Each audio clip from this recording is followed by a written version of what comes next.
Engine വരുന്നത് 2 stroke 1 cylinder single cylinder എഞ്ചിനാണ്. പിന്നെ ഇതിന്റെ ബ്രേക്ക് നിങ്ങൾ കണ്ടോ, ഇതിന്റെ ബാക്ക് ബ്രേക്ക് ഇവിടെയാണ്. പിന്നെ ഇത് കുറച്ച് പഴയത്, ഇപ്പൊ സ്റ്റാർട്ടിങ് കണ്ടീഷനല്ല. ഇതിന് ഗിയർ ഉണ്ട്, 4 ഗിയറിനുള്ളത്.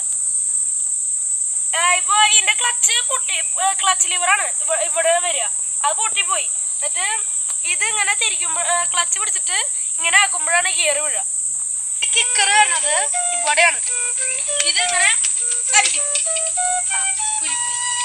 അപ്പൊ ഇത് ഇങ്ങനെ ജസ്റ്റ് ഇതിങ്ങനെ ചെരിച്ചു പിടിക്കും. അത് എന്തിനാന്ന് വെച്ച് കഴിഞ്ഞാൽ കാർബറേറ്റിലേക്ക് പെട്രോള് ഇങ്ങനെ ചെരിച്ചു പിടിക്കും. എന്നിട്ട് ഇങ്ങനെ കിക്കർ അടിക്കും. അപ്പൊ ഒറ്റയടിക്ക് സ്റ്റാർട്ട് ആവും. നല്ല കണ്ടീഷനുള്ള വണ്ടിയാണ്. പിന്നെ ഇതിന്റെ വേറെ പ്രത്യേകത എന്ന് പറയാ, ഈ സീറ്റ് മറിക്കാനായിട്ട് ഇവിടെയാണ് ഇതിന്റെ കീ സെറ്റപ്പ് വരുന്നത്. അത് പ്രത്യേക ഒരു ഇതാണ്.